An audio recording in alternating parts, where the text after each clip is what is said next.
Tragedy struck a small town in the rolling hills near Loch Lomond on the 19th of March 1976, when Mary Stuart Duncan left her home in Bonhill, Scotland, to visit a friend and never returned. Miss Duncan was a 17-year-old single mother that adored her baby, Laura, and lived at home with her mother, stepfather, and 5 younger siblings. Mary left her home on 3rd Avenue for Tullochune on the day of her disappearance, before she asked her mother, Robina, to look after Laura, leaving with nothing but the clothes on her back.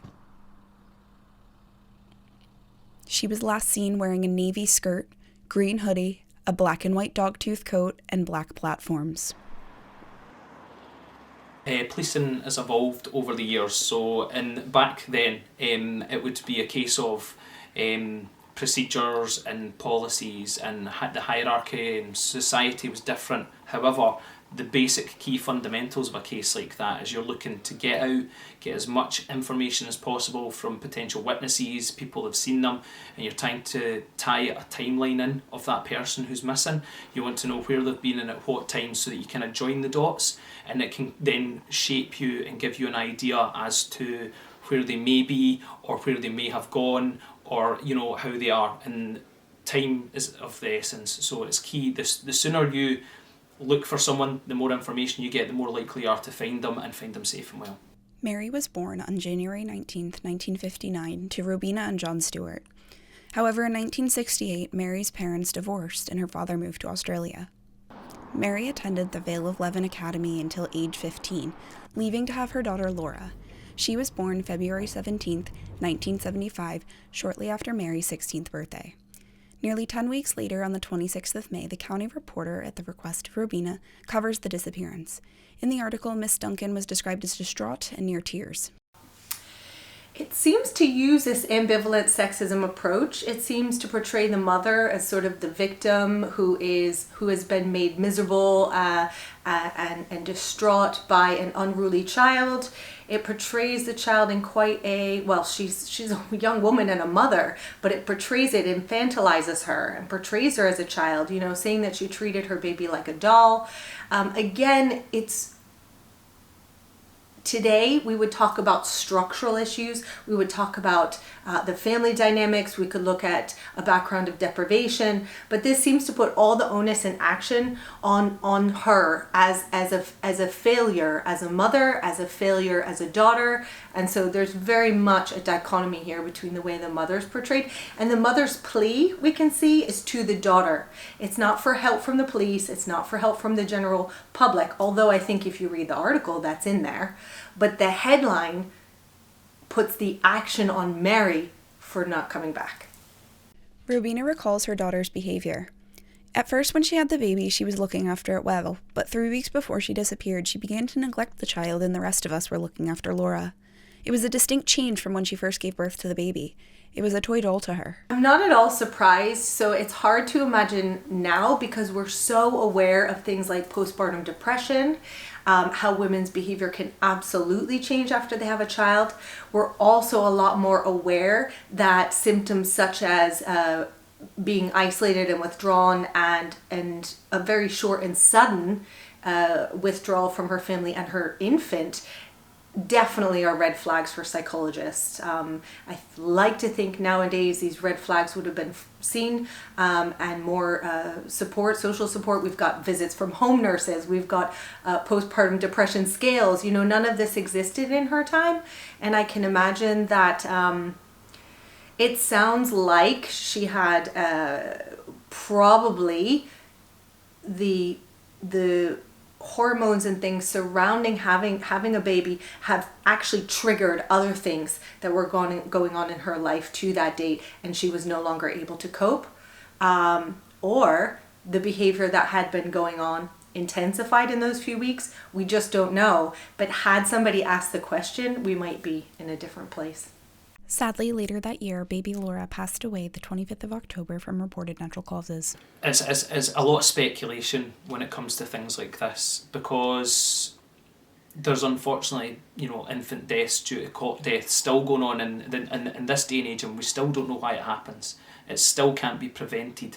So it's very hard to say without knowing all the circumstances and the forensic evidence, especially given the fact it was in the 70s and there was probably very little forensic evidence. If there was anything suspicious in this day and age, I could categorically say that the investigation would be done. When there's a sudden death, it's called in the police. So if someone passes away and it's not expected, they're not terminally ill, for example, or and it's not authorised by a doctor, like a doctor would sign the death certificate to say that person's passed away and it was expected, then it's a sudden death.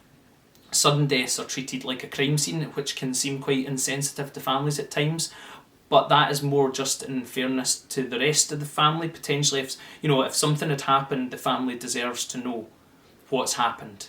If someone's passed away suddenly, it might be insensitive to treat the house or wherever the person was found as a crime scene, but it's with the best of intentions so that they can find out exactly what's happened to the person that's deceased and give the family answers, because people want answers, don't you? I certainly would in those circumstances, but it can seem insensitive. And with sudden deaths, I would say in the case of obviously an infant, it would be treated as suspicious just on the grounds of the age, and it would be treated as a sudden death. I'm not saying they would be directing accusations at anyone. However, they would certainly be asking a lot of questions, doing a lot of investigating, and potentially there might be a scenes of crime officer or something came out just to make sure everything was, as it should be.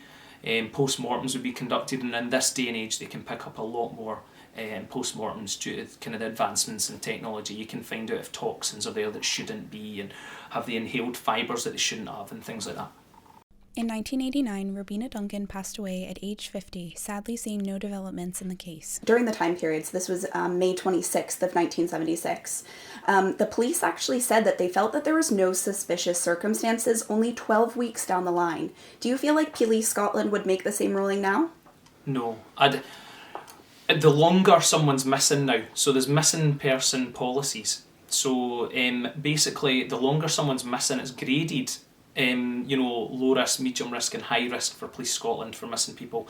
And as time elapses, you move from, even if you were low risk to medium risk to high risk pretty quickly. If within a few days you would be a high risk missing person, and you would have a member of the shift allocated to tracing you non-stop. So there would 24 hours a day there would be a police officer looking for a high-risk missing person. That's how it works. It would be 2 police officers usually appearing, and their responsibility would be to try all the leads, contact people next to kin, friends, relatives, work colleagues, you name it, to try and trace them as soon as possible, because the longer something goes on, the more the timeline becomes fragmented, harder to trace somebody, and that's the last thing you want when you're trying to track somebody.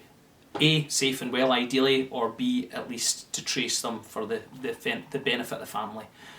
But it would be a different story now. 12 weeks, they would be high risk, there'd be social media appeals well before 12 weeks, I would think, and hopefully it would be traced. I think again the police were much less aware of stereotypes and also cognitive biases. I think, or I like to think now, police are much more aware of not falling into traps of assuming, making assumptions, or framing a case in a certain way. It seems to me like there's a lot of biases at play here. One is the availability heuristic, which tells us that, the most likely or common reason is probably the likely explanation, which in this case is that she ran away, that she's a problematic teen. I think nowadays they don't like to fall into biases of focusing on one explanation or even one suspect. They like to try to work from the evidence up. It doesn't look like that happened here. It looks like we have a lot of what we call top-down processing, which is taking an existing event schema that is the most likely one and just automatically stamping that onto the situation rather than using the evidence in front of them to come up with an alternative. On the 21st of September 2016, stepfather Norman Duncan was sentenced to prison for 5 years for child sex offences against girls in the 60s and 70s. Accusers were younger sisters Debbie and Mandy, whose testimony ensured his name on the sex offenders register for life. However, it was 2014 when the police found Duncan's DNA matched a deceased baby's. The evidence was a Guthrie card, a blood sample taken after a baby's born. This was kept in storage before being collected by police in 2014. Do you feel like the use of the Guthrie card in the case surrounding Norman Duncan, do you feel like that was good intentions, or do you feel like that was maybe controversial, like you said? I think that's good intentions. I think when you've got a case like that, you've had a family worried sick for so long, and people need closure. You need closure to grieve. You need closure to move on. If potentially someone could be safe and well somewhere else in the world, but if that body is found and they don't identify who the body belongs to, then potentially that's a family still living in hope that one day their son, daughter may return safe. I think in the case of people who've passed away, it's an acceptable use, and I know from my police experience that any time you're dealing with asking for whether it's a forensic examination of something or whether it's digitally to be forensically analysed now, so in the case of like phones being analysed and what have you, it could be deemed as an invasion of privacy. However, I think that it's justified in some cases, and the police have to put the relevant paperwork in, and that gets reviewed to make sure it's in accordance with all the laws and data protection and the Human Tissue Act 2004 and other various pieces of legislation. The Human Tissue Act 2004 doesn't apply in Scotland, ironically, for the exact same thing. So when you talk about the Guthrie cards in England, it's covered by an act just over the border, yet up here it isn't. But to my knowledge, I believe the NHS, if you request it to be destroyed, I think they will destroy it. So I think people do have that freedom, but the problem is that that's not openly publicised. I think that every parent or person should be informed, look, this information's held in you. If you are not happy with this, you can request for it to be destroyed using this form or whatever. That's how I feel it should be dealt with. And then I think you're balancing out, the people's right to freedom and civil liberty, and at the same time giving them the opportunity that, God forbid something should happen, that they're able to be identified many years down the line. Marion, Debbie, and Mandy appealed to police for information about Mary's case the 7th of July 2018. Superintendent Callum Young addresses the public. At the age of 17, Mary was a devoted mother to a baby girl called Laura. Her family say Mary absolutely adored her daughter and that her disappearance and leaving Laura behind was completely out of character. Mary left home with no money, and she has never claimed benefits, paid tax, or national insurance. Her family strongly doubt that she would have the means or life skills to start a new life and live independently. Whilst there is no evidence to suggest that Mary came to any harm, due to the fact she has not been seen or heard from in 41 years, we can't rule this out. In January 2019, police dug up land in Alexandria and reported specialist officers searching at the hospital. Later that year, on the 3rd of April, police searched Duncan's residence for 7 days while he was in jail. You're caught between a rock and a hard place when you're in the police, because you have to consider people's civil liberties, their right to privacy, and you also have to consider the family's right to hopefully trace their loved one and find out what happened and get answers. So when those searches happened, I wasn't involved in the case, but I would presume that intelligence was received that led them to do those searches again after such a long period of time. They wouldn't just have done that willy-nilly. If you're searching private property, you need to have a warrant. Warrants must be granted by a sheriff, and a sheriff would only do that based on intelligence. So if they don't get enough information that they believe to be credible, they would not authorise searches of private property and grounds. So there must have been something to lead the police to search then, but they couldn't just go in every day and do that. It's a one-off. You get a warrant issued to search, you execute that warrant and search within the set time period on the warrant, say a week, and after that week, that's it elapsed. The other person, right or wrong in some cases, we might have feelings towards people and offences they've committed that lead us to suspect that they may be involved in some way, but it's an evidence-based business and everyone's innocent until they're proven guilty. If you or anyone you know may have known Mary or have any information about her disappearance or whereabouts, please contact Dumbarton Police Station via 101.